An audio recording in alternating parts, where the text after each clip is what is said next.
um poeminha que eu chamo de... é uma cantiga de viola, esse poema. O poema é o seguinte: por favor, abre a gaiola, devolve a minha viola, me tira dessa prisão. Tenho água fresca e alpiste, canto, mas meu canto triste tem sabor de escravidão. Eu quero comer sargaços, beber nuvens, ser no espaço um ponto de exclamação.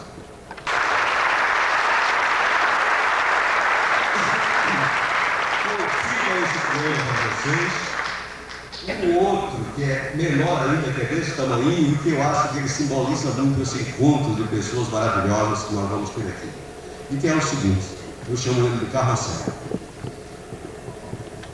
O mundo é só um brinquedo colorido. A vida é um parque bem grande e florido. E tem gente que não brinca porque um dia muito cedo caiu da roda gigante e daí por diante ficou com medo. Então, cumprida a missão em matéria de poesia, e a partir de agora vamos chamar os colegas se reuniam para começar a estudar assuntos que nos dessem subsídio para esse conhecimento interior, né? Foi formado um grupo de estudos transcendentais.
apresentaremos da Renascença Alemã também, Agnus Dei.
Análise, afinal, é o prefeito e a prefeitura que são responsáveis por a presença da igreja nova e da cena. Convidamos o Rio de Janeiro, responsável pela igreja presbiteriana de Copacabana, professor da PUC, pastor de Elias Maria.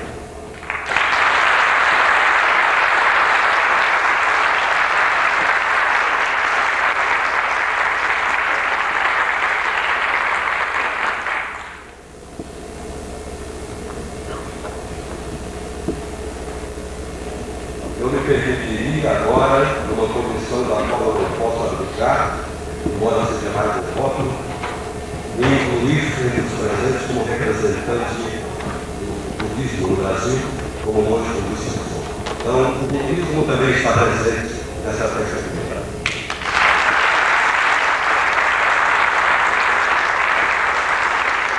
Uma figura queridíssima de todo o Brasil e de todos os brasileiros, sem modo de se desempanar, simplesmente o nome: Augusto César Vanucci.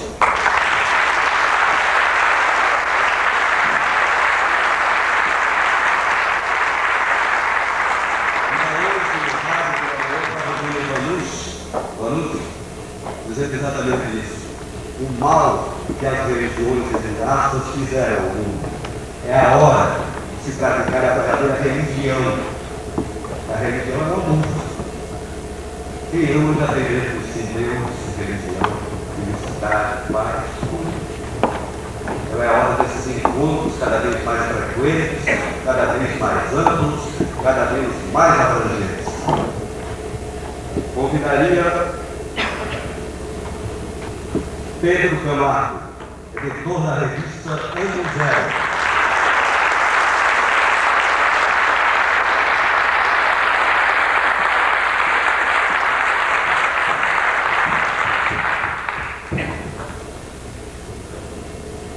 Nelson Liano,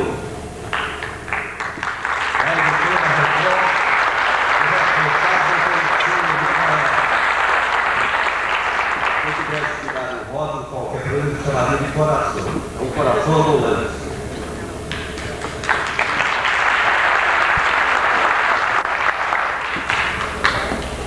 Philip von Putten, Academia Brasileira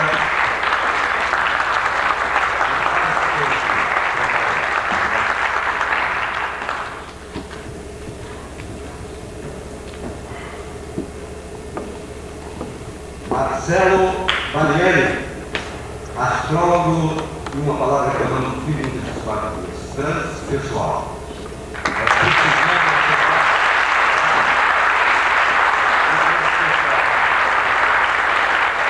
A coisa mais importante que há no universo é a pessoa. E quando a gente conseguir ser transpessoas, então será o maior.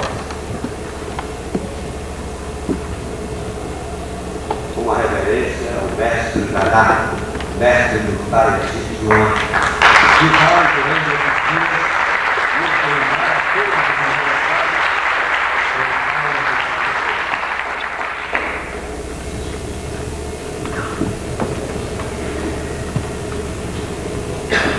Uma reverência também com um carinho muito especial, muito grande. Marilúcia Vasconcelos.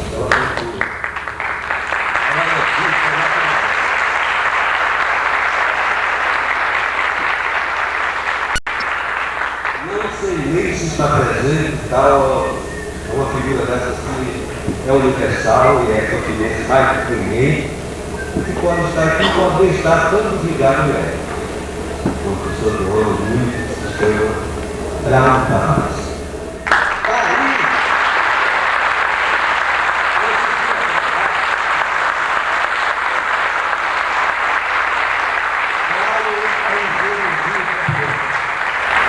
Da roda do mundo aí, que ele é tudo, é jornalista, é poeta, é cantor, é tudo que vocês possam imaginar. E é um bom do carnaval daí agora, com muitos olhos, é uma soldada agora quase que ele, então não tem muita bola, é especialista em cinema, é especialista em tudo, especialista em tudo.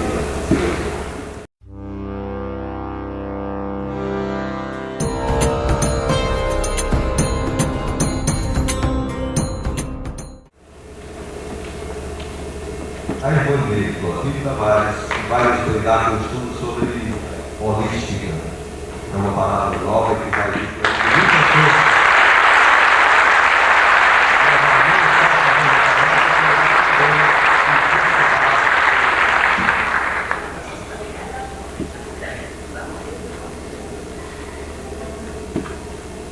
Chamaria agora o psiquiatra, teórico, eu sei que vou botar a volta, tem todos, quase todos.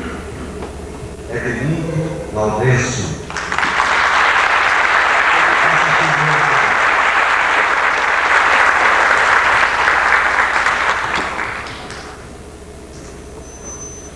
Gutenberg Germano, diretor da Faculdade de Psicologia da UFPB.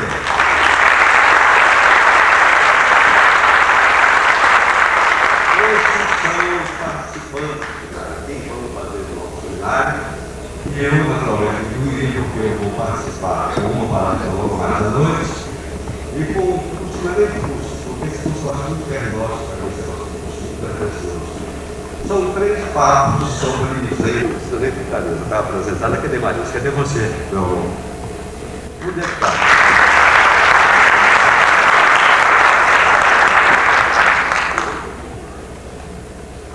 Bem, eu quase que interrompo a mesa da alegria que eu tive com o telegrama, mas eu preferia até o fim a mesa estar composta antes de dar. Mas não poderia deixar de dirigir a minha palavra na abertura deste encontro, dirigida, em primeiro lugar, a todas as pessoas que nos visitam e prestigiam esta iniciativa, que na verdade é uma semente lançada. A Baraúna, para ser grande e forte, antes teve que ser semente. E a iniciativa desse primeiro encontro para a nova consciência é uma semente que nós lançamos e que com certeza renderá inúmeros e inúmeros frutos. A humanidade como um todo busca um encontro do seu interior, um encontro do seu próprio íntimo, das mais diversas formas, das mais diversas manifestações, tudo em busca da paz, da fraternidade e da igualdade. E a qualidade deste encontro representa muito para Campina Grande, representa muito para Paraíba e para o Nordeste. No momento em que o Brasil inteiro, com muita justiça, pula, dança e canta, Campina Grande reflete, Campina Grande pensa e de forma muito pretensiosa pretende aumentar a disposição de cada um de despertar novas consciências, despertar o que há de mais sagrado no coração de cada ser humano, que é o amor, a paz. Será esta, com certeza, a tônica deste encontro, o amor e a paz. E através dela nós poderemos avançar na melhoria do mundo, que é a busca de qualquer um que deseja um pouco mais de tranquilidade nessa terra que flutua por esse cosmos. A vocês todos, a todos os presentes, a todos aqueles que acataram e acolheram o nosso convite, o mais sincero e escolhido agradecimento e a certeza que durante 4 dias Campina Grande terá a bênção de Deus. Campina Grande estará buscando uma nova vida, buscando com certeza absoluta aquilo que é a busca de qualquer um, a paz e a tranquilidade e o amor. Muito obrigado.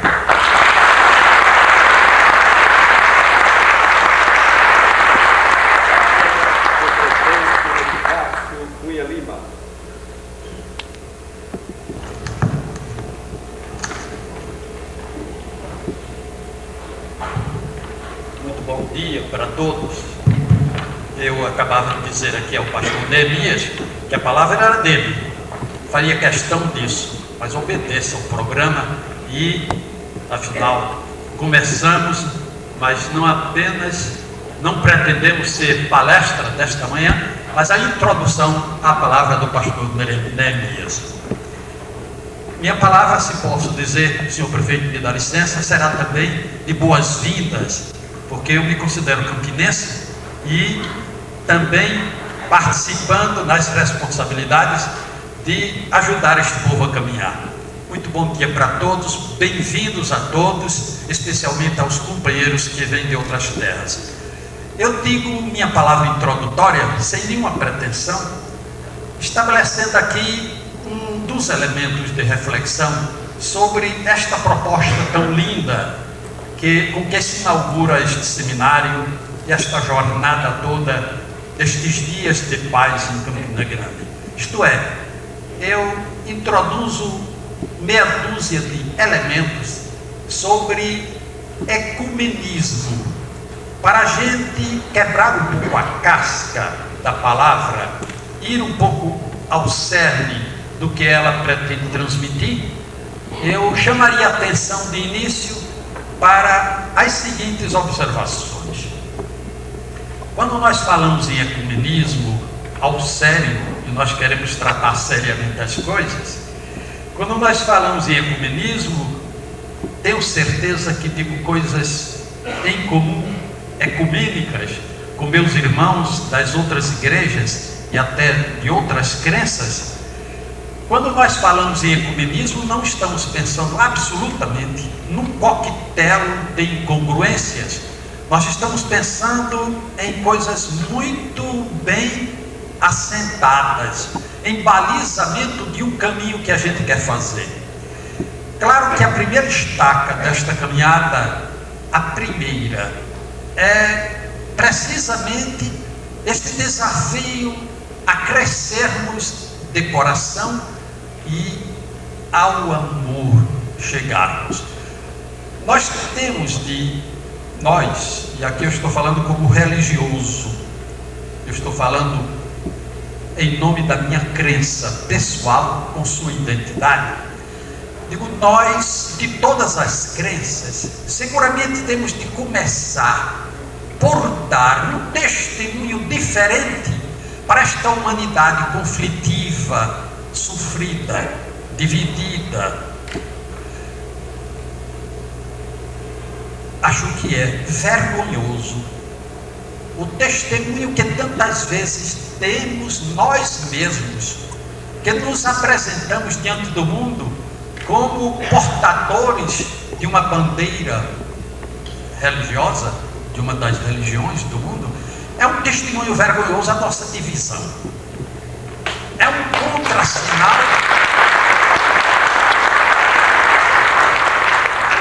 É um contrassinal a que o próprio espírito moderno resiste. Jesus já nos dizia, não é? Que era pela unidade nossa que nós poderíamos ajudar o mundo a crer.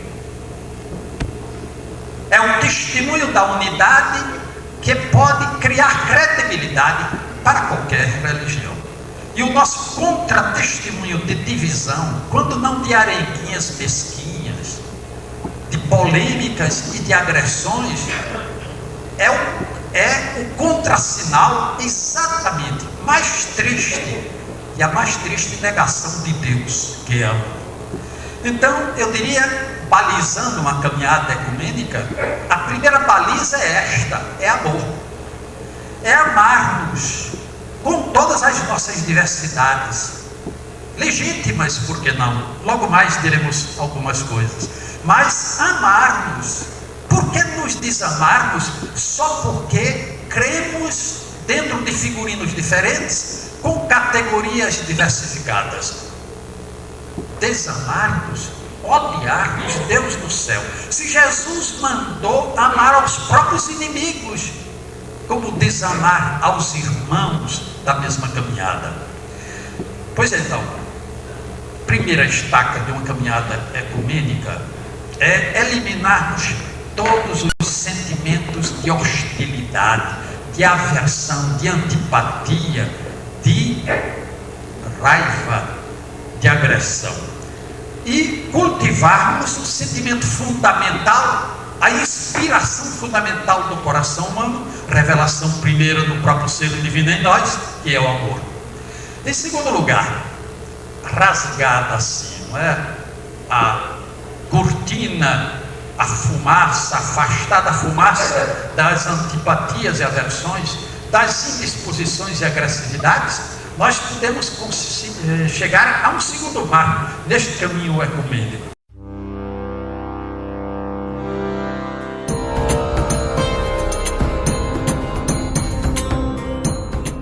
O segundo marco é exatamente tentar conhecer-nos honestamente, honestos uns com os outros, conhecer o que é meu irmão, conhecer quem é o outro, na beleza da alteridade. Eu já antecipei uma palavra, quebrando a pretensão ao homogêneo, ao monolítico, ao cinzento igualitarismo, aceitando que a diversidade, que faz parte deste universo lindo que Deus criou, dispor-nos a conhecer o outro, conhecê-lo como ele é, na sua identidade própria, e não com as caricaturas que nos transmitiram. Eu digo isso sinceramente, me penitenciando pela minha igreja, pelo pecado que disso praticou, como tantas outras praticam e não se penitenciam. Conhecer sinceramente o outro, o irmão diferente, e já de antemão gostando da diferença, diria, gostando de sermos outros e de não sermos todos iguais. Terceira baliza. Eu disse de início, o ecumenismo não é um coquetel de incongruências. Ecumenismo é o encontro dos diferentes. Ecumenismo, portanto, supõe a minha identidade, a tua identidade salvaguardada. Ecumenismo, portanto, supõe que cada um preserve o que é seu, legitimamente seu, autenticamente seu, e que viva na coerência da verdade. Ecumenismo não significa o apagamento das nossas identidades, o nivelamento das nossas alteridades, para chegarmos a um denominador comum qualquer, nivelador e medíocre. Ecumenismo é síntese na superação.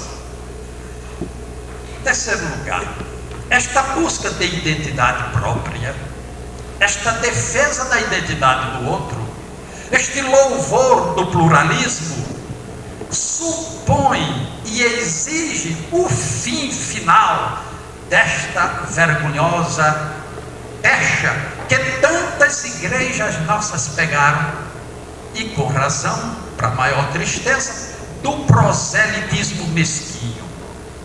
Se faz parte da regra do amor, e deste amor grande, macro amor, me permitam, se faz parte da regra da fraternidade sincera e lúcida, respeitar a identidade do outro, já não faz sentido o proselitismo.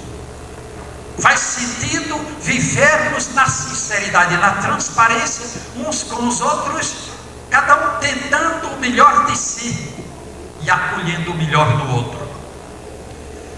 Proselitismo é vergonhosa prática completamente superada por todas as confissões respeitáveis.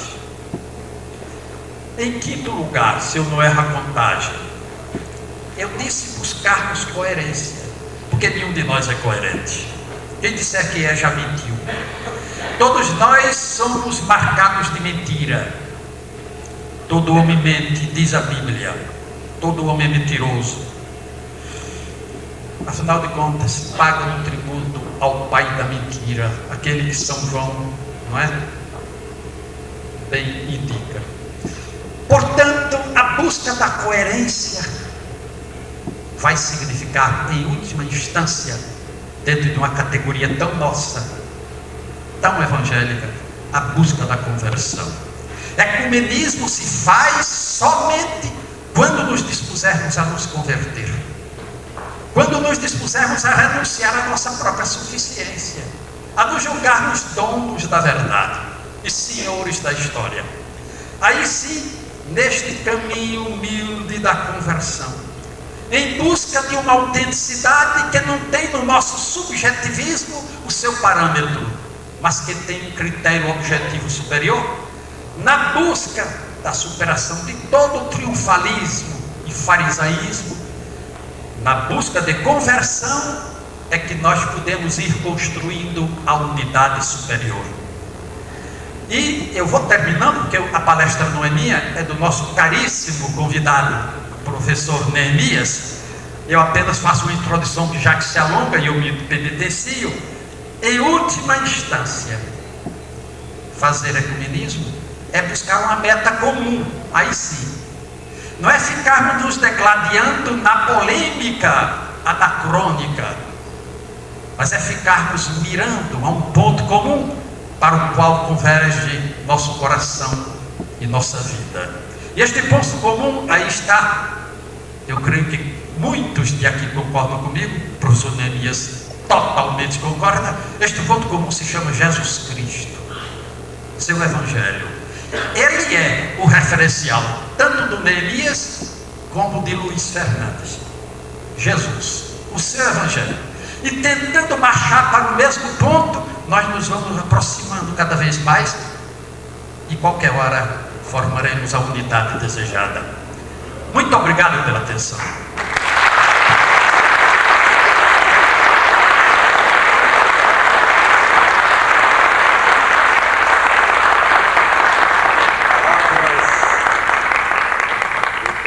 Gonzaga Fernandes, bispo diocesano de Campina Grande.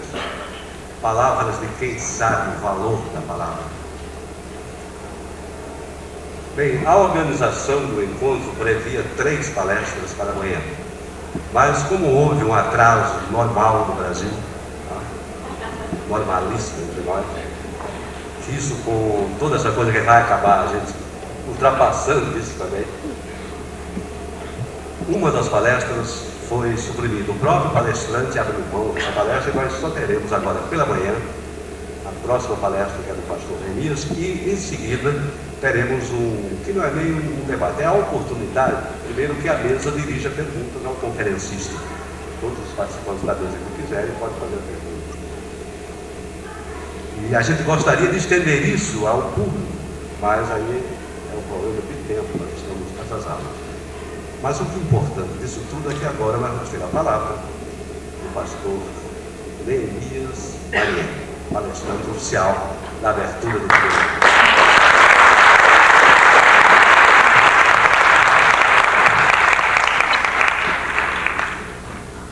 Iniciamos este encontro com a sobremesa, palavra bonita, do nosso bispo diocesano.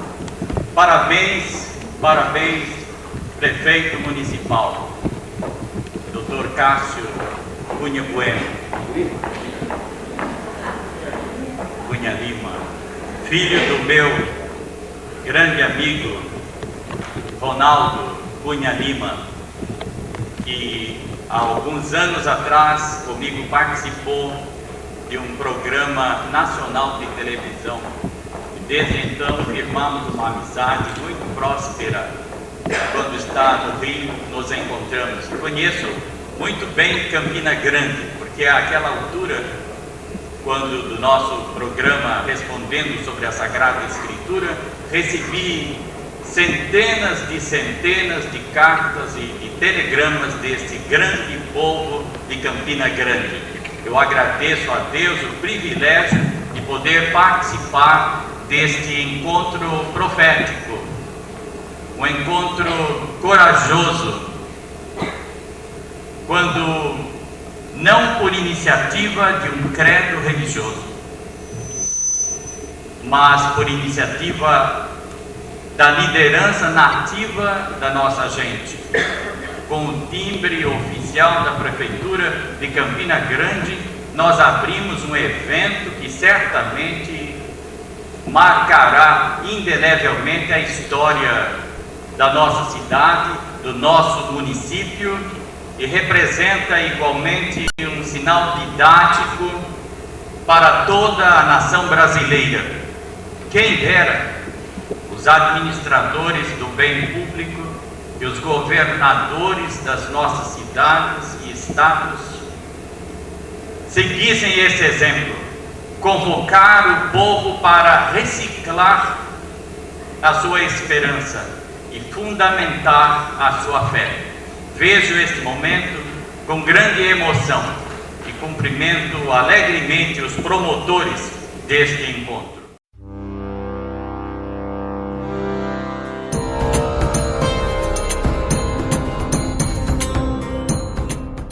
Nas últimas décadas, jamais se viu nesse país, que chega ao meu conhecimento, uma iniciativa tão pedagógica, um exemplo tão grandioso como esse que aqui agora contemplamos.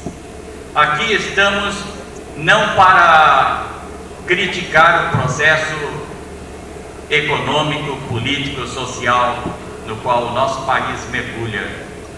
Aqui não estamos reunidos para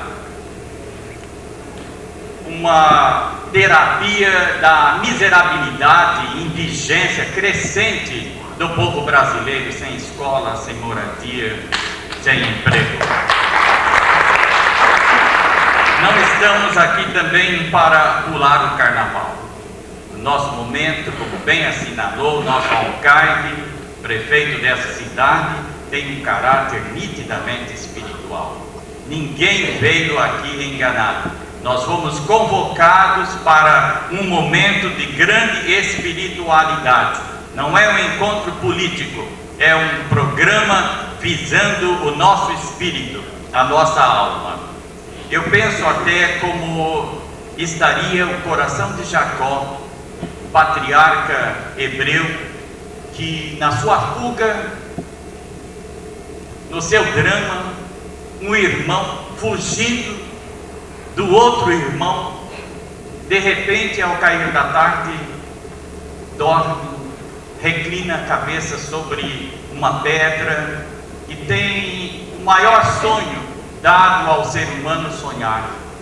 Ele sonha que o céu descia à terra e a terra subia ao céu, e por ela os anjos, mensageiros de Deus, os do céu vinham à terra e os da terra subiam ao céu.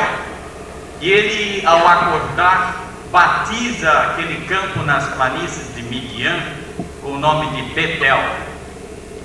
Significa em hebraico casa de Deus. Casa de Deus. Eu pergunto a vocês, onde Deus mora? Na igreja?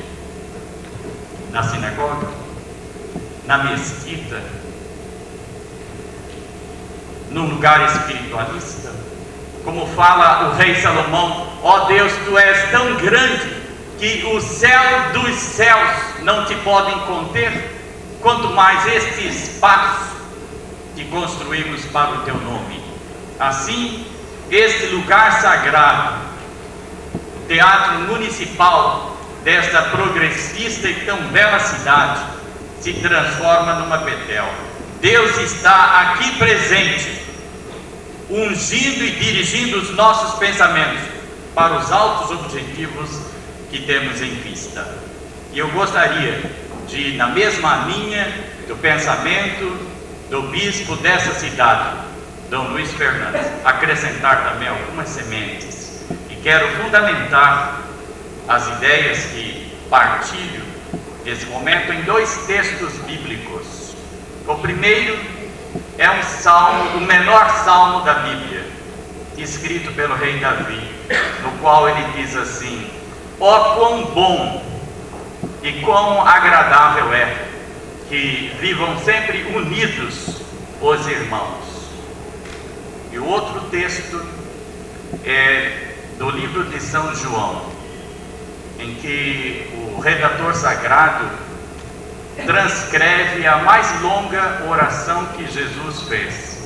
E ao término dessa prece, na antevéspera da sua morte, Jesus, de joelhos, junto com seus discípulos, faz esta oração: ó Senhor, não rogo apenas por estes, mas por todos aqueles que hão de crer na tua palavra, que todos sejam um, para que o mundo creia que tu me enviaste.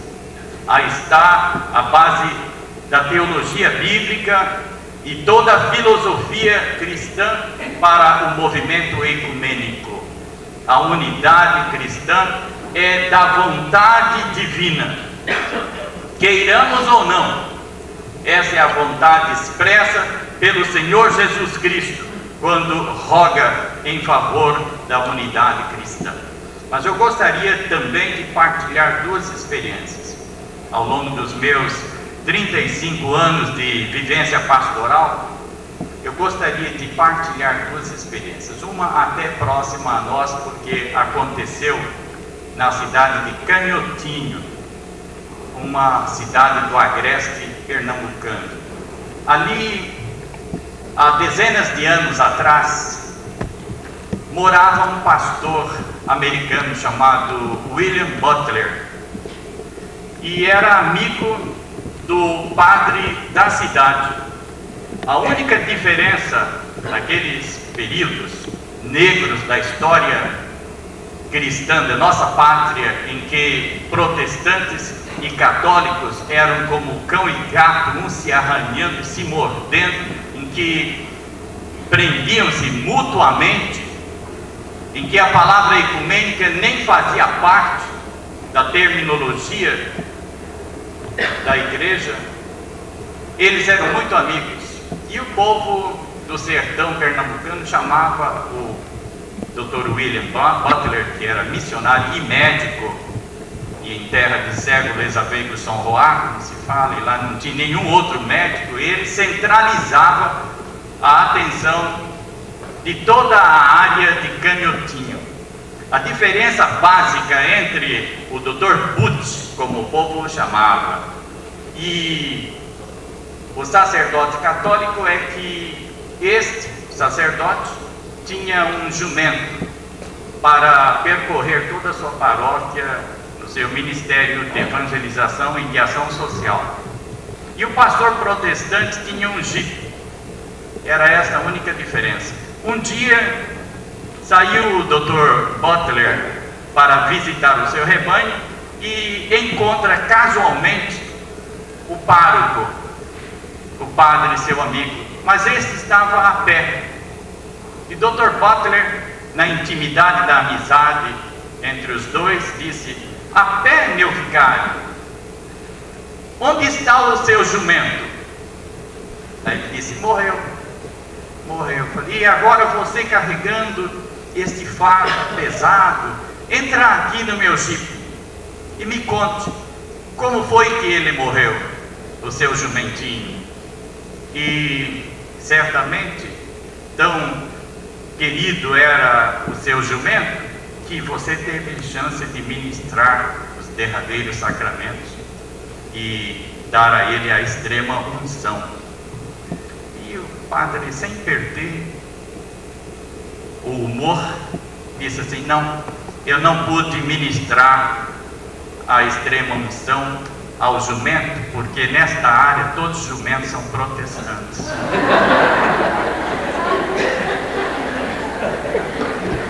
É um fato real, está num livro escrito pelo pastor Erídice Martins, que é pastor da igreja Santa Madalena em Recife. Fato verídico. O outro fato que eu quero contar é a respeito de um missionário que foi pregar na África, entre os nativos, e conseguiu converter um nativo que era canibal. Era uma tribo de canibais, e os missionários sempre tiveram uma empatia missionária pelas nações indígenas, e este sentiu um desejo imenso de converter os irmãos canibais, e não foi muito difícil.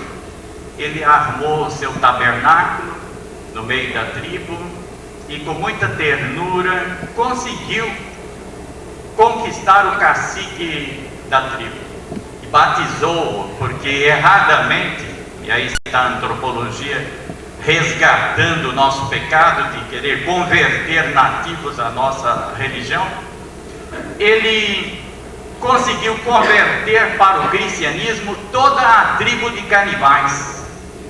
Embora tivessem se convertido, os canibais não perderam o costume de devorar os outros.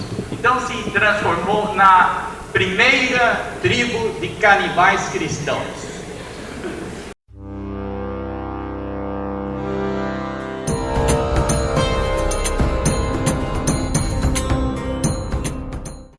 Um dia morreu um missionário e o pajé da tribo foi colocado como pastor. Então, um dia caiu na armadilha que eles fizeram para os animais um grupo de visitantes que estavam caçando na floresta. Amarraram a todos eles, levaram para o pátio principal e, numa panela muito grande acesa, começaram a fazer o batuque, quando o pajé chegou perto do grupo e disse assim: olha, nós vamos devorá-los todos agora, mas nós somos cristãos, nós somos canibais, mas cristãos. Entretanto, se vocês caírem em si, reconhecerem os seus pecados e professarem a fé e receberem as águas do batismo, vocês serão salvos e irão todos para o céu. Aí o grupo, ouvindo esta afirmação dos canibais cristãos, interpelou o pajé dizendo assim: me diga, e lá no céu nós vamos nos ver novamente? Ah, certamente. A gente fala: olha, é melhor vocês nos devorarem de uma vez só. É uma história muito comum e que vale a pena hoje ser refletida, porque este fracionamento do cristianismo é uma das maiores vergonhas da história da fé cristã. O cristianismo está descredenciado na sua prédica evangélica, enquanto o cristianismo estiver dividido e fraccionado. Daí a grande proposta desse momento ecumênico, porque a própria palavra ecumenismo vem da palavra grega oikos, que significa casa, e daí a derivação da palavra ecumenismo. Então, oikos, que é a casa verdadeira onde nós moramos, é a nossa domus, a nossa residência, esse é o espaço onde nós habitamos. O ecumenismo traz então a ideia de que nós vivemos numa mesma casa, com um mesmo Senhor, e temos o mesmo Pai. Este é o sentido maior do movimento ecumênico. Como disse McLuhan, o pai da moderna comunicação, o mundo é uma pequena aldeia global, e com a mídia hoje o mundo encolheu.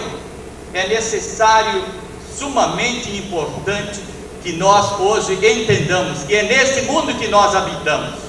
O nosso planeta, a nossa terra, este orbe em que estamos é a nossa residência, e por isso a mensagem bíblica que pregava o grande líder e apóstolo da não violência, provavelmente o maior cristão que a Índia produziu, Mahatma Gandhi, quando diz que o nosso propósito é a fraternidade,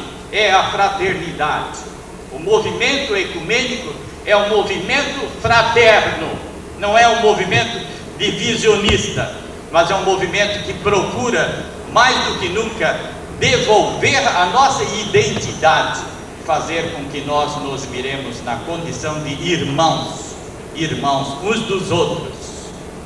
Não podemos estar nos desentendendo, nos desencontrando. Devemos somar quanto de nós dependa para promover a fraternidade universal. Este é o objetivo maior do movimento ecumênico.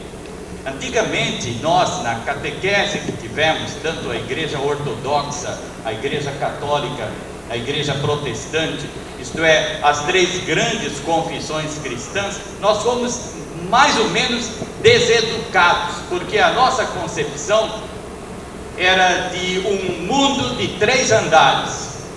Lá em cima ficava o céu e Deus rodeado de anjos policiando seus filhos. No centro a terra e debaixo da terra o purgatório, isto é, o inferno. Esta concepção está mudando radicalmente já desde muitos séculos, porque inclusive Santa Teresa d'Ávila, mística do século XIII, criticava essa postura religiosa, mostrando que na igreja há 2 fatores que nos unem: ou o medo do inferno ou o interesse no paraíso. Então muitos iam à igreja não por causa de Deus, nunca por causa de Cristo, mas por causa do terrorismo industrializado até hoje por muitas confissões cristãs que falam mais em diabo, em inferno, em pecado, em condenação, e esquecem de promover o espírito do Evangelho. Então, Santa Teresa d'Ávila fez uma prece dizendo assim: ó Senhor, se eu te procuro por medo do inferno, então queima-me nas chamas do inferno. Mas se eu te procuro por amor a ti, não escondas de mim a tua formosura. Esta prece mostra, amigos e irmãos, como fala Santo Agostinho, que Deus tem muitas vidas que a igreja não tem, e a igreja tem muitas vidas que Deus não tem. Essa mentalidade pluralista, liberal, ecumênica é a base da unidade cristã, e é este o objetivo que aqui nos traz. Assim, o movimento ecumênico não pode ser entendido como alguma coisa consumada, mas é uma proposta, é literalmente um movimento, algo como a própria eclesia. Não é uma instituição eclesiástica, mas é uma peregrinação, isto é, despojados, caminhamos juntos, prosseguindo para a terra prometida da justiça e da liberdade, do amor, da caridade. Então é um movimento, não é um movimento que visa uma fusão de igrejas, não, é um movimento que preserva e respeita a identidade de cada setor comunitário, religioso, como fala o apóstolo Paulo na sua encíclica mundial e ecumênica, que é a Epístola aos Coríntios. Ele diz que nós somos um corpo, e nesse corpo há espaço para todos, para aqueles que rezam pela nossa cartilha, para aqueles que usam o nosso uniforme, mas para todos aqueles que até discordam do nosso pensamento, porque nós somos um corpo, e assim como no corpo há braço, há perna, há olho, há ouvido, há boca, assim somos nós. É preciso entender que no movimento ecumênico não há uma restrição e um limite de organismos. Por isso fez bem a direção deste encontro, deste movimento, em colocar todos os segmentos religiosos e do pensamento filosófico, porque o ecumenismo abre exatamente este espaço para entendermos o valor que Cristo nos dá. Quando figuras humanas, como seres humanos, onde Ele projeta a sua própria imagem e semelhança. Então, há uma unidade na aparente diversidade, e para que o ecumenismo cresça, floresça e frutifique, é necessário que cada um de nós preservemos a nossa identidade, o nosso princípio, e nos entendamos como membros de um só corpo, o corpo que Deus espalhou no mundo inteiro. Talvez o grande pensador reformado, Melanchthon, conhecido como o cérebro da reforma protestante, pudesse nos ajudar, porque ele resume o pensamento ecumênico que o animava, dizendo que devemos ter unidade naquilo que é essencial.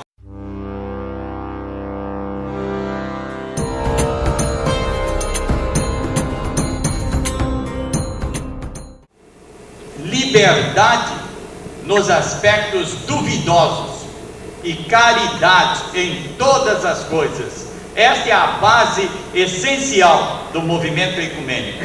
As dificuldades, quero colocar aqui, eu resumiria, não essas nuances absurdas que muitos pregoeiros da igreja alimentam, divergências mesquinhas O movimento ecumênico está muito acima das divergências pessoais, teológicas e eclesiásticas.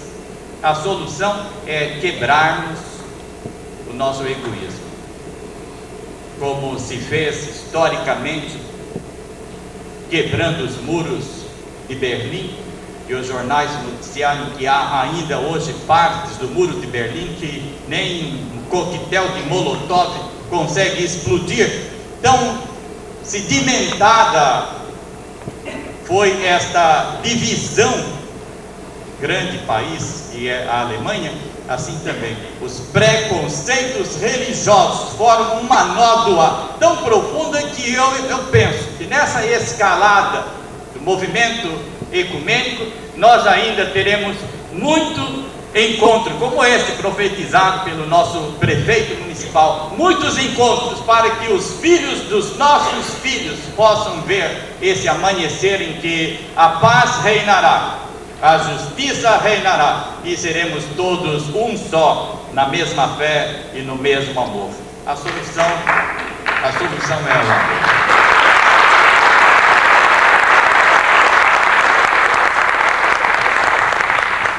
É o amor, como dizia meu querido amigo e companheiro Dom Luiz Fernandes. A solução é o amor.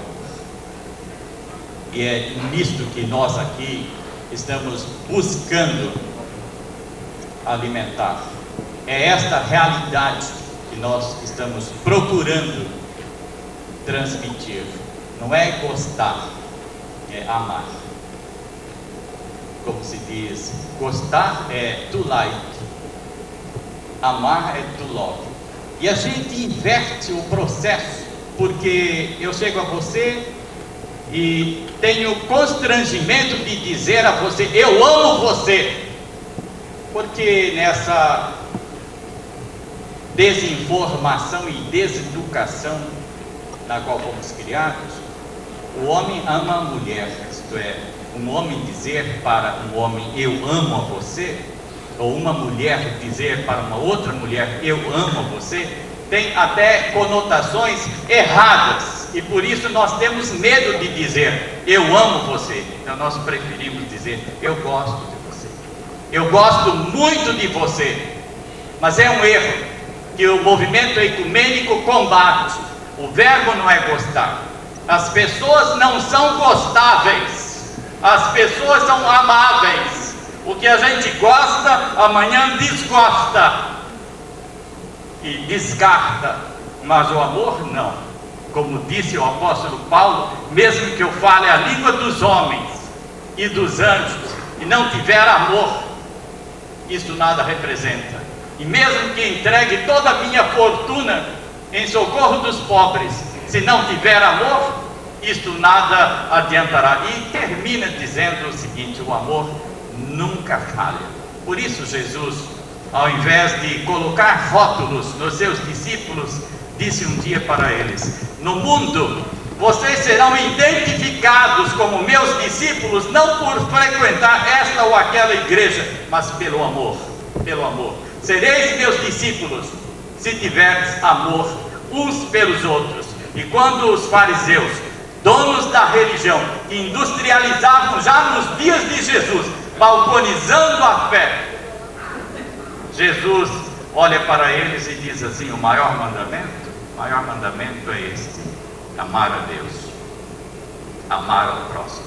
Não estava ele criando uma nova lei, porque Moisés, na lei deuteronômica aos pés do Sinai, já havia estabelecido esse princípio do amor, a lei áurea, a lei que nunca falha, o amor. Este encontro da nova consciência quer trazer essa consciência amorável, que nós sejamos uma grande família aqui em Campina Grande, para que o Brasil e o resto do mundo possa mirar este exemplo grandioso desta cidade no Nordeste brasileiro, que dá um grande sentido fraterno, solidário, o sentido do amor, que é a força que trará definitivamente a unidade entre todos os povos. Eu encerro já a minha longa palavra lembrando a vida de Cícero e Demóstenes, os maiores oradores que a história registra. Cícero, o maior orador, grande orador que escreveu opúsculos na velha Roma, e Demóstenes, que até dificuldades tinha para falar. Demóstenes, o maior orador da Grécia. A diferença entre Cícero e Demóstenes estava num gesto. Quando Cícero falava, as multidões em pé o ovacionavam. Quando Demóstenes falava, mesmo o povo se colocava em pé e dizia: vamos!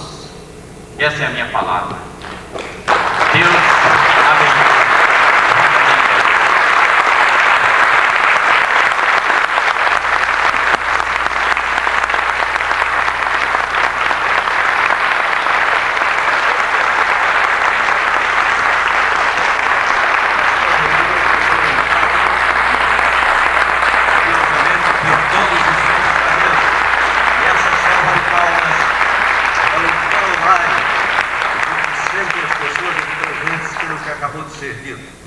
Ele acabou citando Demóstenes, quer dizer, é a atitude.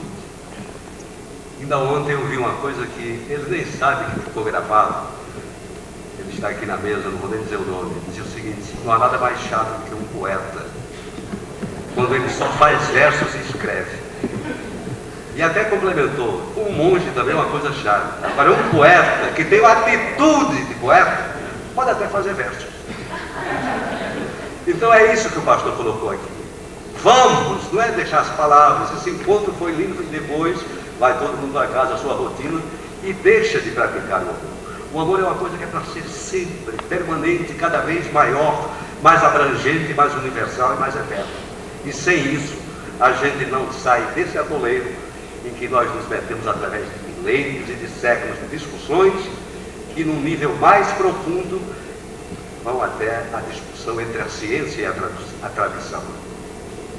A gente tem que chegar naquele ponto em que a tradição tem a humildade de acatar a ciência e a ciência tem a humildade de beber na tradição. Aí nós chegaremos no paraíso, aí nós reconquistaremos o lugar que já é nosso. Só falta a gente ter a consciência de que esse é o nosso lugar, de que estamos todos no caminho. É só amar estar no caminho, só isso.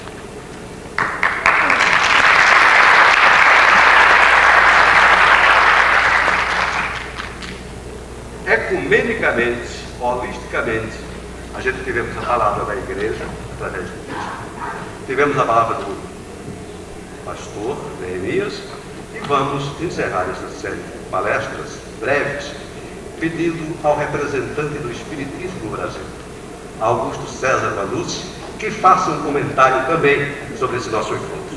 Augusto César Vanucci.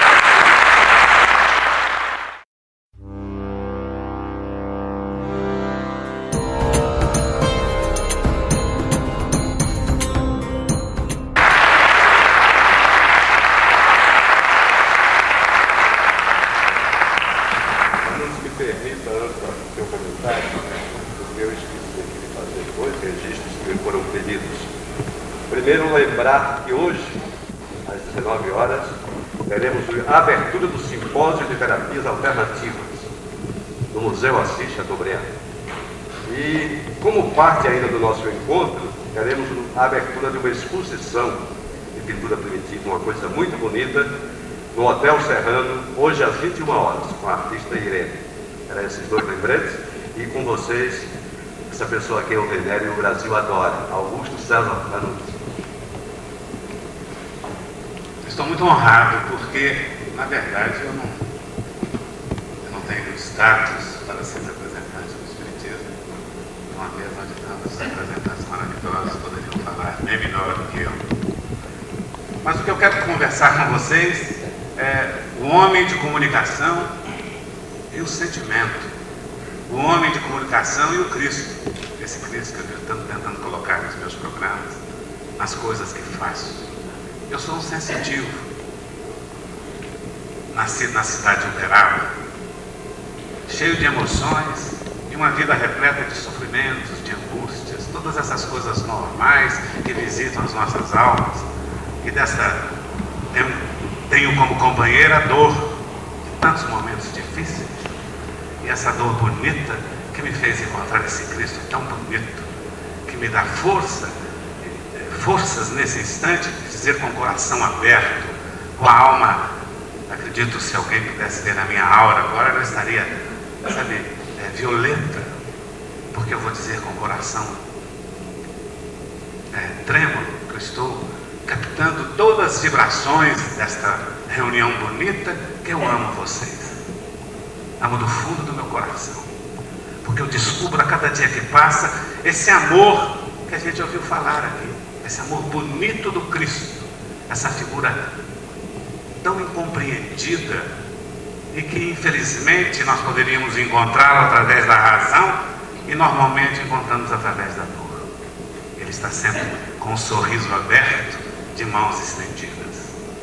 Eu vi muitas coisas como sensitivo, senti muitas coisas estranhas desde o momento em que adentrei esse teatro. Senti a mesma emoção quando teatralizei um texto do Chico Xavier na peça Além da Vida, que está há 10 anos aí percorrendo o Brasil. Eu senti a visitação da espiritualidade, dos Espíritos Santos, abençoando a cada cabeça, tocando a cada coração, numa vibração violeta que invadiu todo esse teatro. E desde ontem à noite, quando eu percorri as ruas da cidade, eu sentia estranhos movimentos. Eu sentia pessoas de vestimentas diferenciadas, caminhando, trafegando pelas ruas. Quando estreei essa peça Além da Vida, que tem muita importância para o meu entendimento, eu me lembro que chamava-se Grupo Espírita Emmanuel. Eu fui correndo ao Uberaba falar com o Chico Xavier, que era o texto da psicografia do Chico, e eu dizia: Augusto, nada de Grupo Espírita Emmanuel, nada disso, você arranja outro nome, teatro ecumênico, teatro de paz e amor, porque você tem que fazer uma coisa ecumênica, o seu teatro tem que ser um teatro que fale a todos os corações. Tem que ser um teatro que sensibiliza todos, até mesmo um materialista, aquele que não acredita em nada, que senta na primeira fila do teatro, você tem que tocar o coração dele. Foi uma primeira lição número 1, que eu aprendi de uma pessoa, porque eu tenho uma grande admiração. Mais tarde, nessa vontade de retribuir ao alto tudo que eu tenho recebido de graça, eu fui fazer um programa de televisão, que eu queria que fosse um programa aberto, que chamava-se Terceira Visão. E durante o início, que tipo de programa que eu vou fazer, novamente fui me aconselhar com essa pessoa notável, esse representante do Cristo no planeta, que é o Chico. Eu disse: Augusto, pelo amor de Deus, não me faz programa espírita. Você tem que fazer um programa ecumênico. A mensagem abre as portas da televisão para todas as pessoas que têm uma mensagem de amor, uma mensagem de esperança, uma mensagem de esclarecimento a milhares de pessoas. Aproveite esse espaço que a televisão abre. Segunda lição: como espírita, e alguns espíritas não compreendiam isso. Falavam: você não está fazendo um programa espírita, você tem que mudar o seu conceito.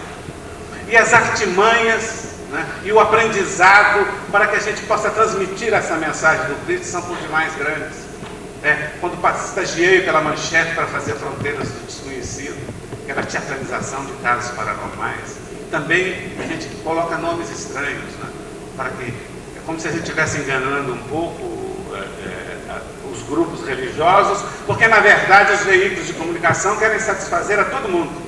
Isso aqui não pode, isso aqui afeta tal segmento.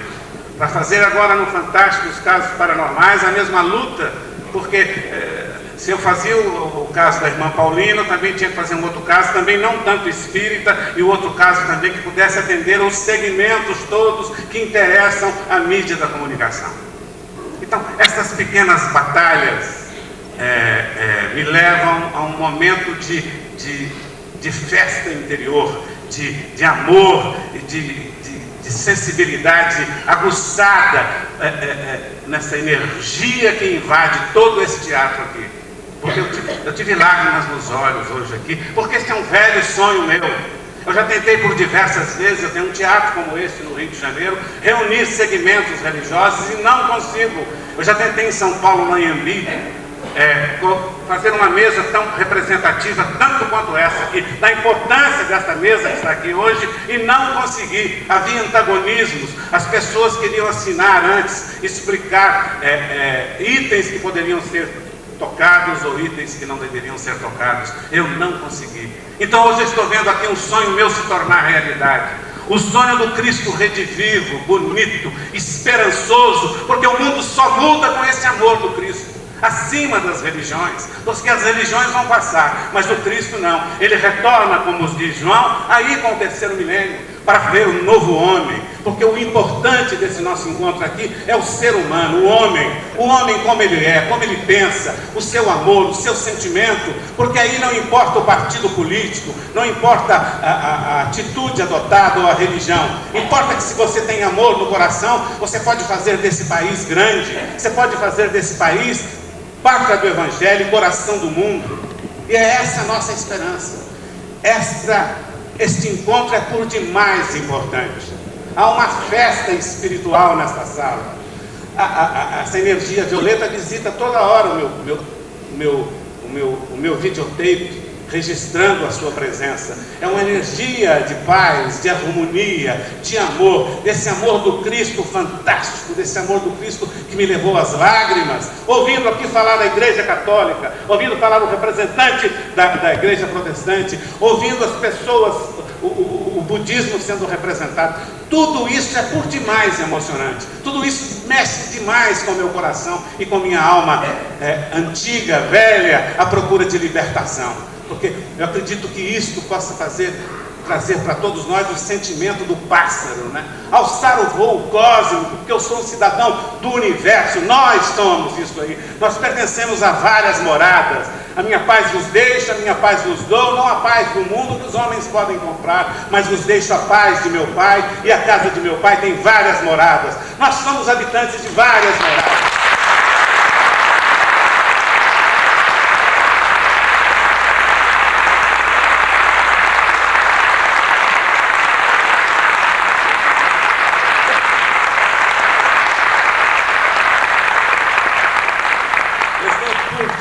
Emocionado de ver uma coisa tão bonita acontecendo. As atenções do mundo, hoje é um dia mais importante do que quando o homem desceu na lua, porque hoje o homem está descendo num plano espiritual crístico que pode significar um mundo melhor, um mundo novo, e essa coisa vai crescer tanto, né? Eu vejo aqui um encontro no próximo ano fantástico, e cada vez mais será conhecido internacionalmente. Bendita os pensamentos e as pessoas que imaginaram esse encontro do Cristo, que bate às nossas portas, nos convocando ao terceiro milênio. E como eu não me considero um representante espírita, me considero um ecumênico que ama vocês do fundo do coração, a cada um de vocês, sem medo de dizer isso, eu vou pedir a uma representante realmente maravilhosa do Espiritismo, que é a Mariusa. É um médium excelente, a sua obra psicografada é fantástica, a sua pintura psicografada é fantástica, que ela possa fazer uma coisa que é comum a todos os grupos religiosos, inspirada pelo alto, trazer para nós uma oração, quem sabe, inspirada pelo próprio Cristo. Muito obrigado, eu amo.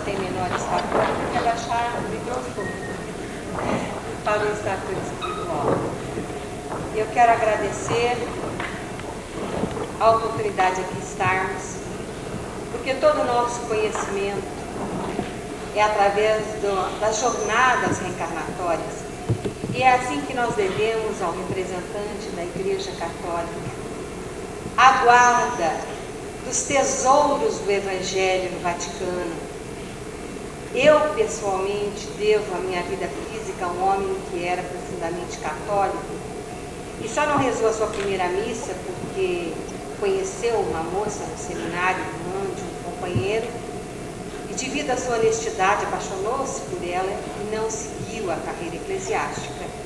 E hoje é nome de rua e tem vários tios-avós que foram senhores em Minas Gerais, que é meu querido avô José Maria Calazans Nogueira. Devemos também a expansão do Evangelho, a saída do Evangelho dos cofres do Vaticano, aos companheiros protestantes que deram a sua vida para que essas luzes nos perlustrassem. E devemos a Allan Kardec a conscientização de que se nas diversas civilizações o homem sempre trouxe como ideia inata a crença em Deus, a certeza da imortalidade da alma, a comprovação dessas teorias, dessa sabedoria interior, através do estudo e da filosofia espírita. E é como devedores, portanto, de todas essas criaturas que nós verificamos logo no introito as canções hindus aqui no palco e espíritos que adentravam jogando flores com roupas adequadas àquelas músicas e trazendo também os seus incensos. Depois visitamos a Renascença através do grupo que se apresentou, trazendo assim as recordações maravilhosas da vida da época do Miguel Ângelo, que nas Minas Gerais foi nosso aleijadinho. Achamos muito engraçada a sincronicidade junguiana quando reconhecemos o sobrenome Gonzaga na pessoa do bispo da Paraíba, sendo que Gonzaga é nosso orientador espiritual na figura de Tomás Antônio Gonzaga. Tivemos então muitas alegrias aqui, inclusive de conhecer o homem de comunicação que é para a noite pessoalmente, que traz o céu nos olhos, como trazia Tomás Antônio Gonzaga. Certa vez, ainda muito jovem, eu pedi que eles me dessem um lema de vida. Atormentei a espiritualidade com esse pedido de qual seria o lema da minha vida, ou da vida de todas as criaturas. E depois de uma semana, em voz direta, o Espírito me disse: vai, ama e serve. A partir daí, eu comecei a atormentá-lo para que me fizesse um verso de uma súplica de um poeta a Jesus. E é com esta súplica, que é um poema, que eu descobro que o poeta é um chato. Eu tenho que discordar que o poeta é um chato, porque eu sempre fui apaixonada pelos poetas e comecei a minha vida apaixonada pelo Casimiro de Abreu, depois Castro Alves, depois Tomás Antônio Gonzaga. Eu não posso concordar que o poeta é um chato. O poeta é o pintor da palavra, assim como o músico é a essência do som do sentimento, a rainha das artes. E ele fez a seguinte súplica que eu vou tentar lembrar, dirigida ao Cristo. Jesus, mestre querido que eu adoro, se para ti os ousados olhos volvo, quero que saibas que é por muito amar-te e ver em ti meu ideal, meu corpo. Sei que já sabes, mas quero dizer-te que procuro servir-te a toda hora. E é por não seguir os teus passos seguros que minha alma dormente a tempo chora. Dá, Senhor, Rei da vida e da beleza, Sol luminoso dos nossos destinos, que eu seja justo só para agradar-te, que a ti minha alma se desfaça em luz. Se a natureza presenteaste flores, e as flores todas tu deste o perfume, dá que a poesia seja em minha vida, nas trevas densas, meu brilhante lume. Dá que a alegria me escape sorrindo, pelo papel de alva brancura cheio.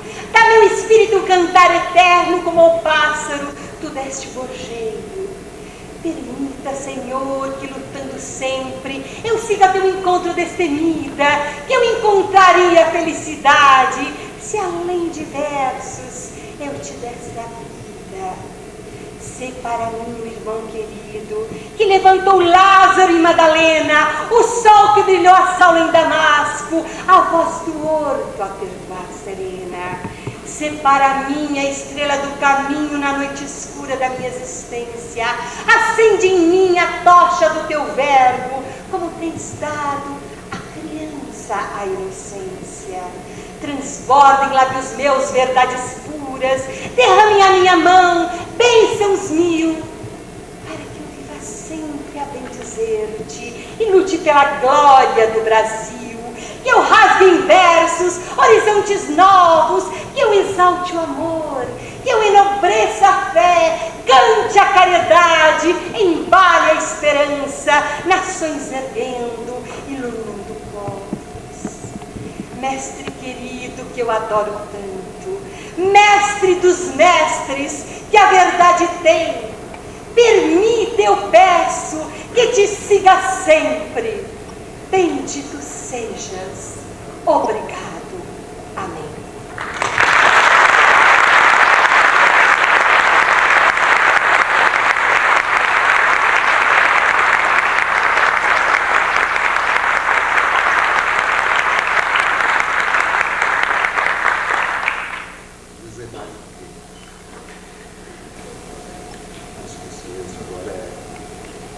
Bom, então eu me permiti aqui anunciar a minha posição de representante nesse encontro. E eu me permitiria lembrar um episódio só da vida de Buda, Siddhartha Gautama, Buda, que viveu 2.500 anos antes de Cristo, e que depois de toda a sua trajetória de vida, de sofrimento, de autoflagelação, de práticas yogas, resolveu sentar, voltar-se para dentro de si mesmo e no mais fundo do seu umbigo e procurar as verdades dentro dele mesmo. E depois que ele encontrou essas verdades, pregou 80 anos. E na hora de morrer, na hora de desencarnar, na hora de deixar o convívio da terra no plano físico, reuniu os que se diziam seus discípulos, e a mensagem final que ele deixou foi essa: não acreditem em nada do que eu falei, pratiquem. Não há maior prova de humildade, de sinceridade e de verdadeira religiosidade. Que fique essa mensagem junto com a mensagem do cristianismo, junto com a mensagem dos protestantes, junto com a mensagem dos espíritos, dos judeus, dos maçons, dos materialistas. Que fique essa mensagem: vamos praticar essa coisa só, amor. A partir de agora e sempre, cada vez mais abrangente, cada vez mais universal. Que fique essa mensagem. E agora eu perguntaria se alguém na mesa quer fazer alguma pergunta aos palestrantes.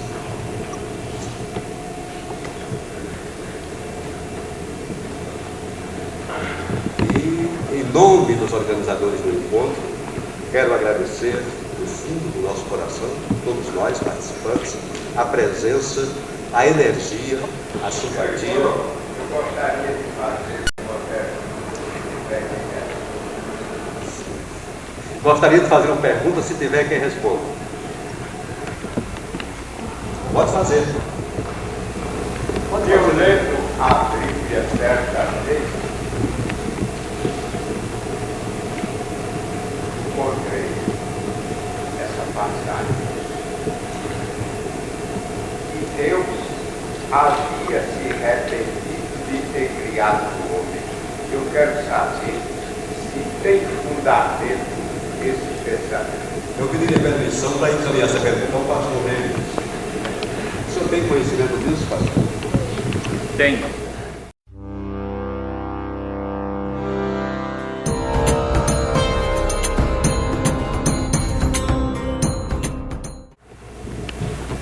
Tenho. No livro do Gênesis, quando o narrador Moisés escreve o crescimento da maldade humana, o assassinato de Caim, exterminando o ser humano, o texto, cheio e dentro da mitologia em que foi criado, fala que Deus, olhando para baixo, do pressuposto de que Deus está para cima, o céu para cima, olhou e viu que a maldade dominava a terra e se arrependeu de haver criado o homem. Está ali no capítulo 10 ou 11 do livro de Gênesis, mas é uma figura antropomórfica.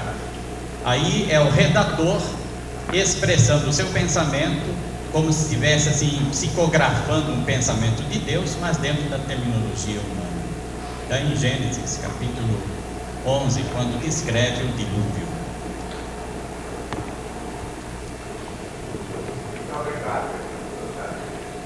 Então, reitero o agradecimento em nome da comissão organizadora, da Prefeitura Municipal, da Secretaria e de todos nós participantes, o agradecimento pela presença, por essa energia maravilhosa. Tenham todos não só um bom sábado, mas um bom domingo, um bom carnaval e um bom sempre, com muito amor no coração. E prestigiem esse encontro. Vamos fazer desse encontro realmente o começo de uma coisa que nos leve a uma nova consciência e a uma nova cultura emergente. Muito obrigado, muito bom dia.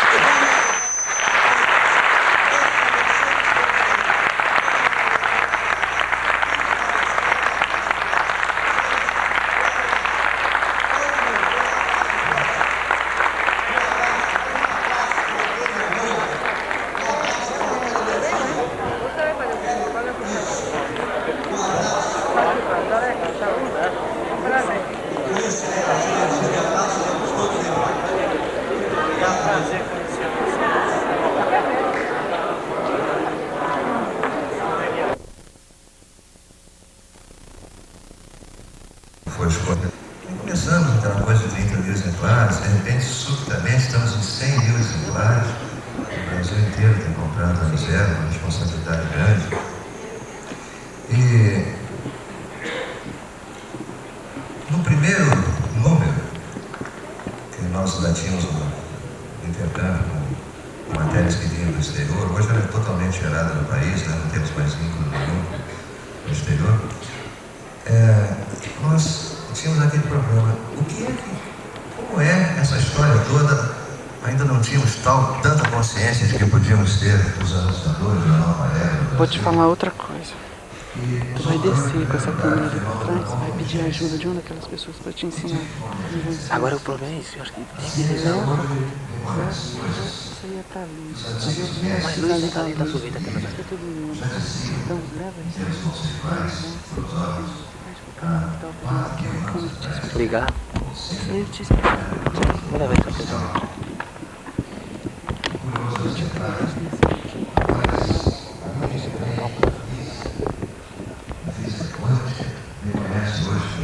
Liga, perto o T. Peraí. W é pra. Você vai ver, fica olhando aqui, aí você vai ver quem é longe. Não, assim não tá colocado. Aí quando ela acabar, tu já tem. Vou deixar ali.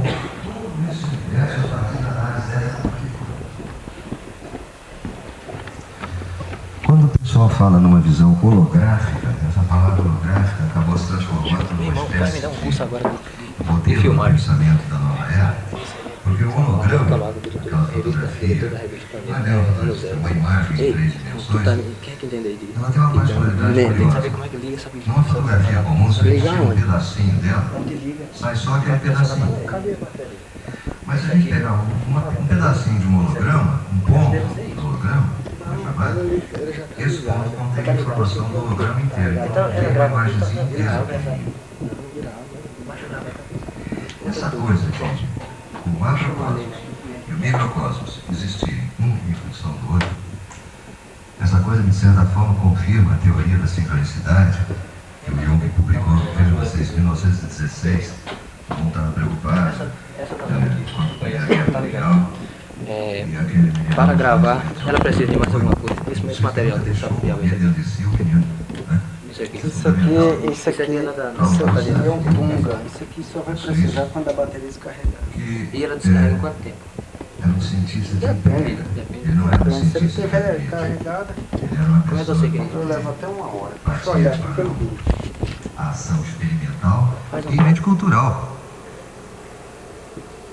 As pessoas, com todo aquele obscurantismo, né? É isso que eu estava querendo saber. Mas quanto mais a gente começa a ficar administrativo, menos ético a gente é. a gente fica mais preocupado em saber quanto que a gente está botando escondido na Suíça, né? E o resto? Se a coisa continuar como vai, todos os recursos naturais do planeta estarão irremediavelmente esgotados. E a Terra não vai deixar de existir por causa disso, né? Então, acho que tem que forçosamente se voltar para essas questões. Não é surpresa se a qualquer momento vier um sujeito altamente administrativo, tá? Um economista, e começar a falar na tribuna exatamente de moral, de alguma coisa, senão só energia, matéria em estado radiante, descondensado, matéria, energia condensada. Mas tudo é uma coisa só. Uma coisa só é tudo, o grãozinho de areia. Sabe, para aguentar esses dois que ficam perseguindo, tentando arrebentar o negócio todo e tal. Porque realmente o trabalho é esse também. Quando a gente está numa revista que tem 100 mil exemplares, a gente não é uma revista meramente informativa, pelo contrário, ela é formadora de opinião, ela é um negócio assim que tem uma carga de responsabilidade grande. Eu, no decorrer desse ano, porque nós estamos quase completando um ano, eu fui me preocupando muito com essas coisas, né? E um pouco assustado, porque nós não temos, vou aprender isso em que livro? Essas coisas ainda não aconteceram. Nós somos aqueles que estão, os pituim, né? Estão no meio do negócio. Olha que coisa engraçada. Raras vezes a gente tem a oportunidade de falar isso com o auditório, porque raras vezes a gente está no domingo, às 10 horas da manhã, no carnaval, na Paraíba, em Campina Grande, falando com os dois na plateia. É difícil isso. Aí quando a gente menos repara, está aqui ontem, está lá o bispo católico, abraçando o pastor protestante, para acertar com elas. Essa coisa toda que aconteceu aqui e tal, estava eu à noite se referindo a um tom violeta, uma cor violeta no ar, ele pressentiu isso. Violeta é a cor cósmica. Algo está acontecendo. O poeta, pensador, cantor, músico, Bob Dylan, ele tem uma canção que, aliás, eu não estou me lembrando o nome exatamente, me parece que é Mr. Jones, em que tem um momento que ele diz assim, está se referindo ao homem médio, eu preferia estar aqui, em Campina Grande, porque isso aqui é interessante, sabe? Isso é um negócio muito doido.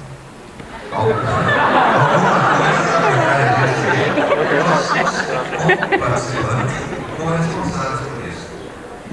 Mas para evitar aquela briga entre egos, eu estava estudando para ele, isso é uma descontração dele e tal, independente da juventude, que ele podia ter 80 anos, sabe? Conheço o velhinho que está com uns 300 anos, é o Dom Helder Câmara, vocês conhecem? Ninguém desconhece o Dom Helder, ela deve estar com uns 308 anos mais ou menos. Ele é saltitante, engraçado, Olha aqui. sabe? E como um menino. A gente nunca pode deixar esse menino morrer dentro da gente. Né? Não, tem dúvida. Então, voltando ao início, a Ano Zero, é uma revista, as pessoas pegam a revista, vê que ela é bonita, tem papel tipo coucher, capa plastificada, tem impressão que é uma revista assim, de porte internacional. Mas ela é feita por 9 pessoas. Ela é alternativa. Ela é alternativa ainda. A gente não tem muitas condições, pessoal, mas não tem assinaturas? Não tem, a gente não tem condição de ter um departamento de assinaturas. Porque as outras revistas pertencem a grandes editoras, cujo departamento de assinaturas atende a todas as publicações daquela editora. Então já tem uma infraestrutura. A Ano Zero não tem. O que a gente está precisando muito é de que todo mundo entenda isso, que nos chame a atenção, que exponha suas ideias, porque considerando que a Ano Zero é um veículo de esclarecimento, de abertura, que não está com a pretensão de ser dona da verdade, nada, a gente está aí para abrir caminho. Vamos ver o que acontece, entende? Então é importante a gente despertar para essa realidade numa cidade como Campina Grande, que já vem de uma tradição de pioneirismo, porque ela nasceu da convergência.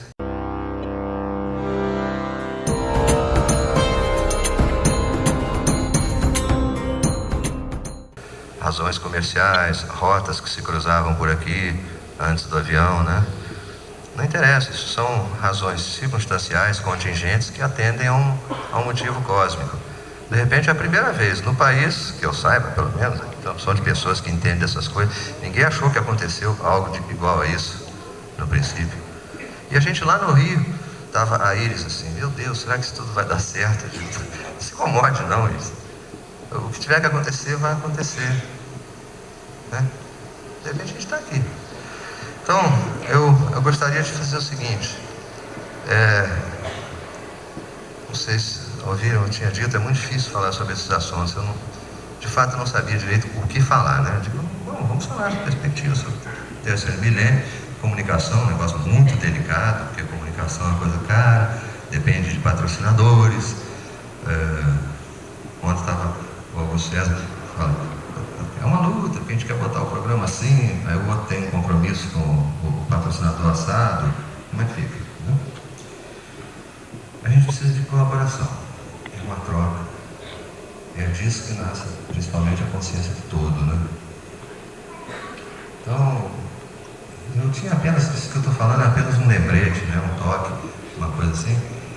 E como ainda temos mais alguns minutos até que o nosso próximo palestrante, eu gostaria de propor, se fosse o caso, se algumas pessoas da plateia queriam levantar algumas questões para que nós pudéssemos, na medida do possível, responder, ou debater, ou questionar, ou deixar no ar e dizer, bom, então nos prometamos mutuamente que vamos prestar atenção nisso, para ver qual é a resposta disso.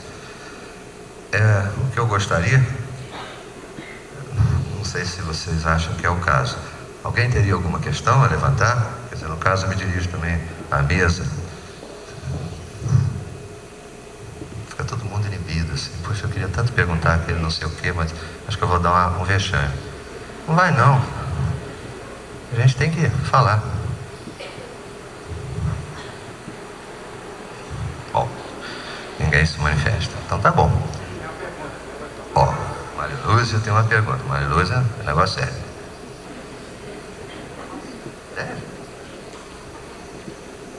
Você promete que não fica zangado? Claro que não. Nós ouvimos dizer que em São Paulo, a grande metrópole, há uma média de, para cada 50 pessoas, uma contaminada pelo vírus da AIDS. Eu gostaria que você fizesse uma análise deste vírus frente à chegada do terceiro milênio. Não vale me bater, viu? Absolutamente. Uma análise da AIDS. Bem, eu não posso fazer uma análise biológica. Meu vasto saber acadêmico não chega aí. Mas é engraçado o seguinte, as pessoas, não existe prêmio nem castigo, a gente sabe disso. Existe causa e efeito.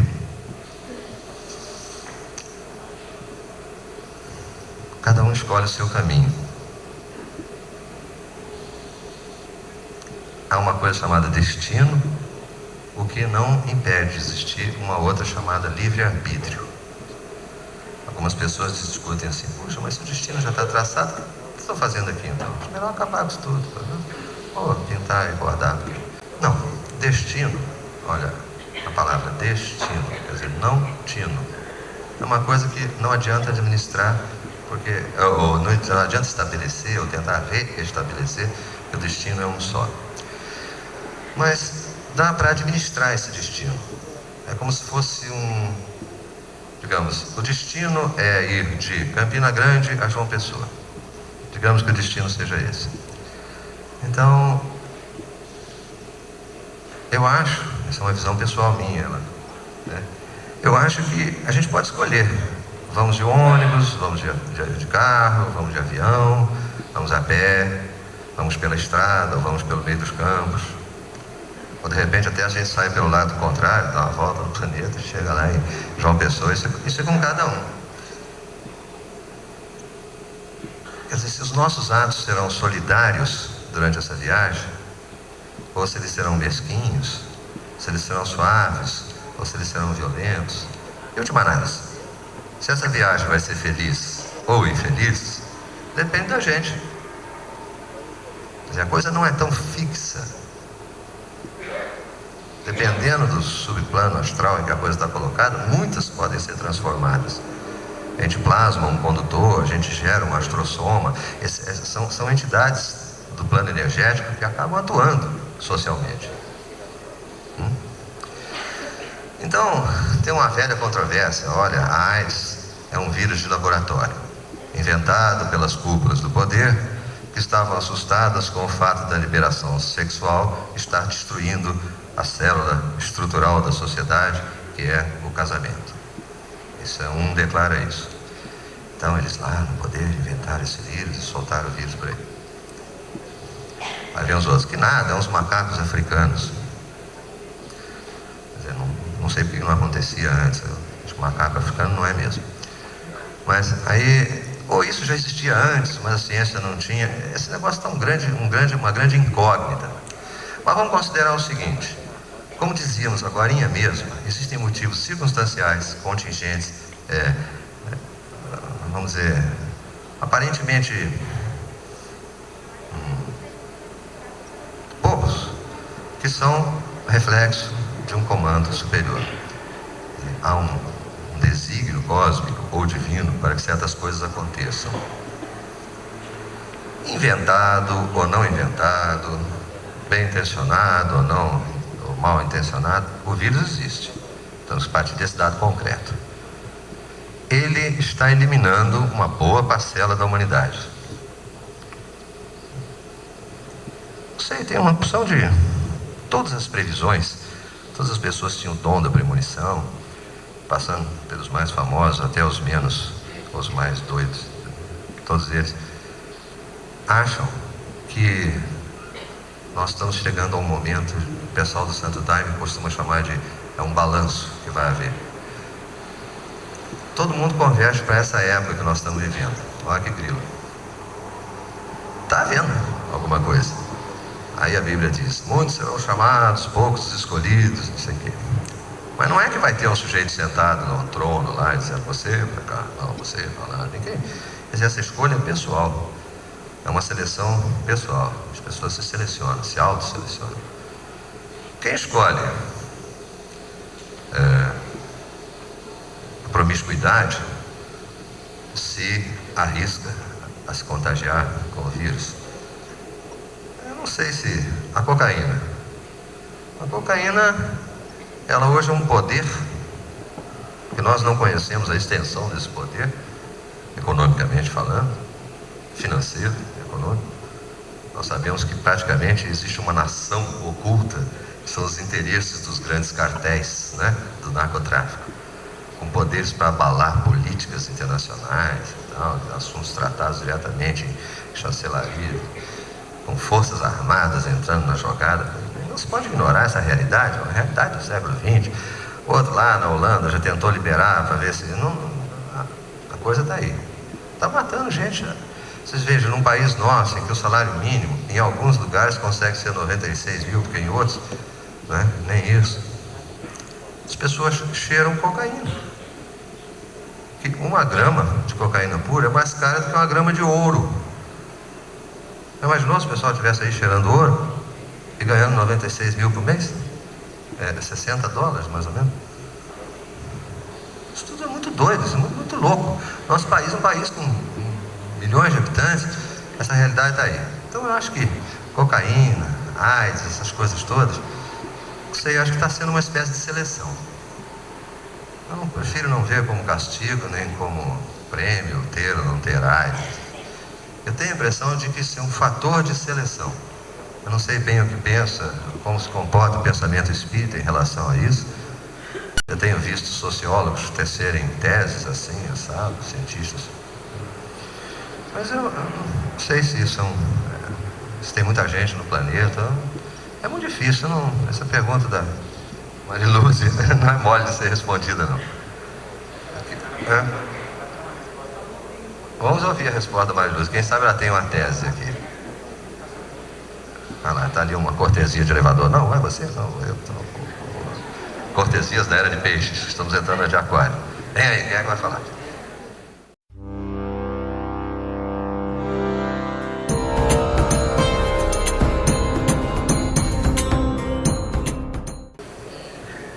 Os homens gostam de fazer o feitiço virar contra o feiticeiro, né? Muito bom. Não, nós ouvimos várias pessoas tecerem considerações com relação a AIDS. Inclusive, num dos vídeos de Orson Welles, O Homem que Viu Amanhã, sobre as centúrias de Nostradamus, numa das suas quadras, dos seus versos, ele fala: terror, terror, terror, uma nova peste invade a terra.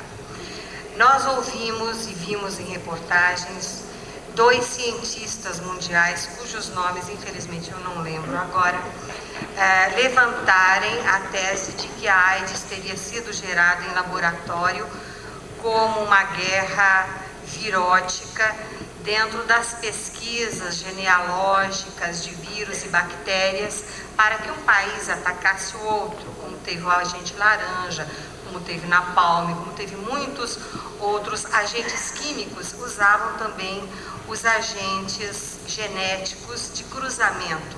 E então ele seria filho direto do cruzamento do vírus da leucemia com o vírus do macaco verde da África. Ora, este vírus, no entanto, fugiu ao controle dos laboratórios porque ele desenvolveu dentro do organismo humano uma mutação contínua. O que aconteceu foi que eles usaram cobaias em pessoas, em detentos das penitenciárias e em populações pobres da África. E o vírus apareceu simultaneamente em grupos de risco homossexuais, porque a homossexualidade é muito desenvolvida nos presídios e se tornou conhecida como a peste gay. Mas como ele também se desenvolveu em populações pobres da África, fugiu a essa ideia preconceituosa de a AIDS estar apenas adstrita a grupos de risco. Dos grupos homossexuais passou-se também aos grupos que se tornavam dependentes do tóxico, porque a maioria dos dependentes de tóxico acabam se prostituindo para conseguir dinheiro para comprar o mesmo tóxico. Ora, isso a nível material é discutível e esses cientistas pressionados foram obrigados a voltar atrás nas suas declarações, provavelmente, e acreditamos nós, pressionados não apenas pelo poder econômico, mas por ameaças bastante tangíveis à sua própria vulnerabilidade física e de seus familiares. Acho que vocês estão entendendo perfeitamente o que eu estou dizendo. Ora, a nível material, portanto, os países que desenvolveram o vírus e que pensavam ter o controle, a vacina antivírus, para que as suas populações não fossem afetadas e foram surpreendidos por essa mutação, podem sair à frente como heróis e vanguardeiros da descoberta do antivírus, da vacina. Mas toda a sociedade está voltada para as pesquisas contra o vírus da AIDS. Então nós vemos o Gallup da França, nós vemos institutos americanos, nós vemos os japoneses, todos estudando uma maneira de vencer. E acreditamos que vencerão, porque todas as outras endemias e pestes que vieram naturalmente, que não foram geradas em laboratório, foram vencidas. E esta também será, porque o homem tem sempre essa capacidade de criar desafios e vencê-los. Então a AIDS é um desafio para nós outros. A nível espiritual, por que nós tivemos a AIDS? Acreditamos que a AIDS veio como uma resposta, um efeito gerado pela causa do desenfreamento humano. O homem invertendo totalmente os seus valores, achando que família era balela, que lar, esposa e filhos era conversa fiada, que o homem tinha mais era que transar e a mulher também se liberar sexualmente. E os sociólogos e psicólogos discutem até onde essa liberação feminina, assim apregoada, essa libertinagem, não era mais um meio do homem escravizar a mulher. Me perdoem, olha que isso é muito forte. Quer dizer, em nome de uma falsa liberalização, a mulher estava cada vez mais escrava do homem, inclusive na sua libertinagem sexual.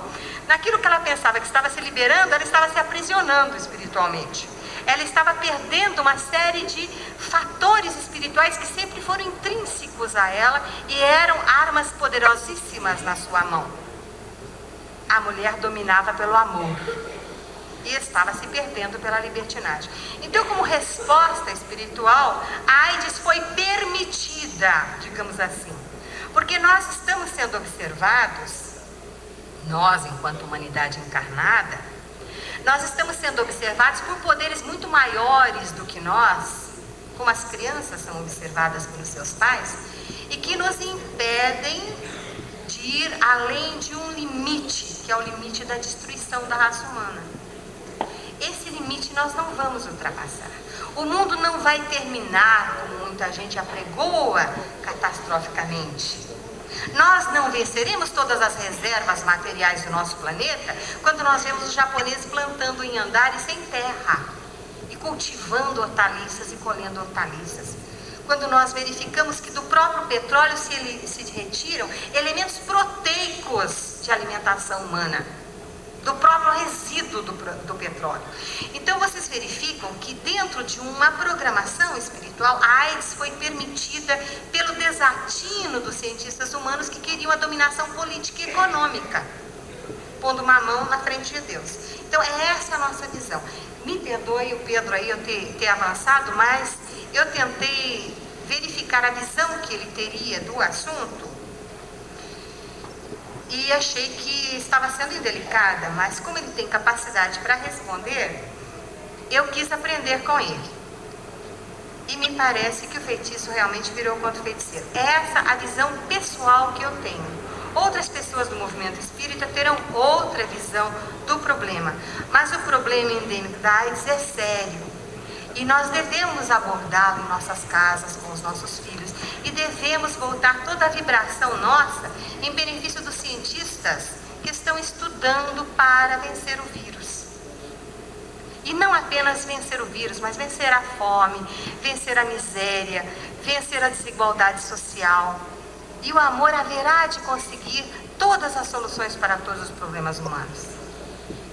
Então é isso que eu quero deixar como ideia para que vocês pensem a respeito do porquê que às vezes algumas coisas acontecem a nível coletivo à humanidade e nos levam às vezes a conhecer pessoas que são da nossa família e a gente nem conhece. Há poucos meses me telefonaram, eu estava com um primo que eu não conhecia, cujo tio-avô meu e avô dele me iniciaram no desenvolvimento psicográfico. E ele dizia que queria nos ver, porque ele estava com 23 anos e condenado pela AIDS. E quando nós conseguimos um tempo, corremos ao apartamento dele, ele muito abatido, sofrendo de dores terríveis, disse: "Que bom que você veio. Me disseram que você é tão ocupada que você não teria tempo para vir me ver. Você é exatamente como eu imaginava que você era. Isto porque em espírito nós já vínhamos visitando e ele já nos conhecia. E ele estava com muito medo de morrer e nós vínhamos trabalhando nisso. Então ele, sorrindo, disse a mim: não tenho mais medo da morte. Só não queria ter mais tanta dor. Eu hoje acredito que a vida continua e por isso não tenho mais medo da morte." Estava amparado pela mãe, que sofre de processo canceroso, e um amigo que vinha sustentando-o emocionalmente, um rapaz. E ele veio a falecer o mês passado. Está no plano espiritual, foi muito bem amparado. E teve como cruz da sua mocidade o vírus da AIDS como acompanhante. Então nós estamos caminhando para uma época em que todos nós teremos pelo menos uma pessoa na família com esse vírus. E se formos nós, devemos saber por que o temos e como nós devemos recebê-lo e como nós vamos combatê-lo.